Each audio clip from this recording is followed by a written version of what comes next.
Gayatri marketing या योजनेअंतर्गत गुंतवणूक करून तब्बल 9,700 गुंतवणूकदारांची 9,11,80,000 रुपयांची फसवणूक करणाऱ्या मूल सूत्रधाराला गुन्हे शाखा युनिट 2 च्या पथकाने अटक केली आहे।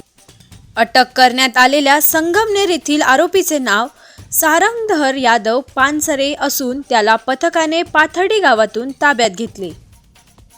आरोपी पानसरे याच्या विरोधात सरकारवाडा पोलीस ठाण्यात गुन्हा दाखल होता। त्याने तक्रारदार आणि साक्षीदारांना गायत्री मार्केटिंग स्कीम मध्ये सामील करून घेतले।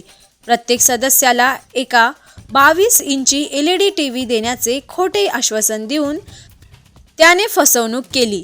त्याने 15 महिन्यांच्या कालावधीत प्रत्येक गुंतवणूकदारांकडून 9,400 रुपये वसूल केले, ज्यामुळे एकूण 9,11,80,000 रुपयांची फसवणूक झाल्याचे समोर आले।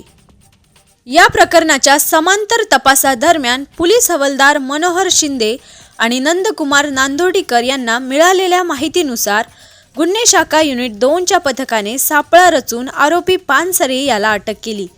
वैद्यकीय तपासणीनंतर आरोपीला पुढील कायदेशीर कारवाईसाठी आर्थिक गुन्हे शाखेकडे सुपूर्द करण्यात आले आहे।